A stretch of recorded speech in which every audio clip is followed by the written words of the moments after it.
It started like any ordinary Friday morning, with the scent of fresh coffee wafting through the kitchen as Lauren kissed me on the cheek, her smile soft and sweet. Her brown eyes sparkled with what I believed was love, and her hands lingered on my chest as she encouraged me to take the weekend work trip. "Derek, you've been working so hard. You need this," she whispered. I resisted at first, not wanting to leave her alone, but she was persistent, her voice smooth like honey.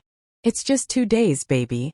You'll come back refreshed and I'll have a surprise waiting for you," she winked. That last part made me grin like a fool because Lauren rarely planned surprises. By noon my car was packed, my suitcase zipped up, and I was off to a resort hotel where my company was hosting its annual conference. The highway stretched ahead of me, but my mind stayed at home. For months I had felt something shifting. Lauren had been distant, distracted, always smiling at her phone, guarding it like a secret. My gut had whispered suspicions, but my heart denied them, choosing to believe in the woman I'd promised forever to. Friday night passed uneventfully, boring corporate speeches, awkward team-building activities, and tasteless buffet dinners. I tried focusing, but a part of me itched restlessly. By Saturday evening the ache grew stronger, and curiosity pushed me to open the home security app on my phone. I only meant to check on the house, maybe see Lauren watching TV or curled up with a book. Instead, what I saw nearly made me drop my phone. At exactly 8:02 p.m., the front door camera recorded a man entering our home. A stranger. Tall, muscular build, tattoos on his arms, dressed casually in jeans and a fitted shirt. He wasn't just visiting. He walked in confidently, with an overnight duffel bag slung over his shoulder. Within minutes, Lauren appeared in the hallway camera view, her hair styled, wearing a short red silk dress, the one she used to wear for our anniversary nights. They embraced like lovers separated for too long. Their kiss was deep, passionate, and completely unapologetic. My heart slammed against my ribs, my hands shook, and my jaw clenched until it hurt. Betrayal isn't a sharp knife. It's a dull blade that saws through your chest. I stared at the footage, unable to move. I fast-forwarded the camera feed, watched them open wine, laugh, dance, and eventually disappear upstairs, into our bedroom. Our sanctuary. 1,000 memories of Lauren's soft promises, her vows, her words of love, came flooding back only to be crushed by the reality unfolding before my eyes. My first instinct was rage. I could have called, screamed, driven back that instant, but I swallowed it. I needed to see more, understand everything. I had a gut feeling there was more underneath the surface. I stayed up the whole night, analyzing every minute of footage. Around 11:30 p.m., the man, Ryan, I later learned his name, was making strange phone calls on the balcony, glancing around like he was up to something. My instincts screamed louder.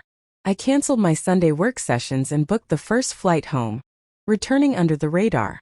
When I pulled into my driveway, my car was silent, the morning sun casting golden rays on what had become a house of lies. I entered quietly, every nerve in my body on edge, and heard them before I saw them. Giggles, whispers, moans. It ripped through my soul. I stormed into the bedroom, kicking open the door. There she was, Lauren, wrapped in a sheet, startled, her cheeks flushed, and next to her, the man who had walked through my front door like it belonged to him. His smirk vanished when he saw me. "Derek," Lauren's voice cracked. "Who the hell?" Ryan stood, muscles flexed, but I cut him off. "Get dressed," I said calmly, dangerously cold. "Both of you. Downstairs. Now." The next hour was a blur of yelling, tearful apologies from Lauren, shameless arrogance from Ryan, and my heart breaking with every second. Lauren claimed it was a mistake, a one-night weakness, but I wasn't an idiot. The cameras didn't lie. I showed her the footage, her eyes widened in shock, lips trembling as I replayed every moment. Ryan's confident grin finally faded when I confronted him about his phone calls. "You think you're smart, huh?" I hissed, cornering him. "You were planning more than just a screw, weren't you?" Ryan's mask cracked. He lunged at me but backed off when I pulled out my phone, showing them the recorded calls and saved footage. Lauren's sobs grew louder, and Ryan's frustration turned into fury as I kicked them both out. But I wasn't done. That night I sat alone in the cold silence of my home, watching hours of security footage, scrolling through Lauren's hidden messages I'd synced to my laptop. It was worse than I imagined. Months of secret meetings, stolen moments, and flirtatious texts filled with venomous insults about me. Lauren and Ryan had planned everything: seduce me into leaving for the weekend, clean out my home safe, and escape to another city together. The betrayal became criminal. I involved my lawyer and hired a private investigator. Within days, we uncovered Ryan's true identity: a con artist, a predator who targeted married women, manipulating them into helping him rob their husbands. Lauren wasn't his first, and wouldn't have been his last. They planned to drain my accounts, steal my valuables, and disappear, leaving me to pick up the wreckage of my life.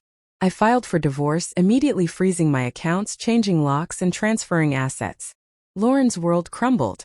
She tried calling, texting, even visiting my office, pleading, saying she'd been manipulated, blinded by loneliness, but my heart was cold stone. It wasn't just infidelity. It was betrayal at its core. Love weaponized against me, trust turned into a dagger. I presented everything to the police. Ryan's prior offenses sealed his fate. He was arrested in another state trying to run a similar scheme. Lauren faced charges too. Her lawyer begged for leniency, claiming emotional manipulation, but the evidence spoke volumes. She was no innocent. Months passed. I rebuilt my life from the ashes, moved into a new home, redefined my priorities.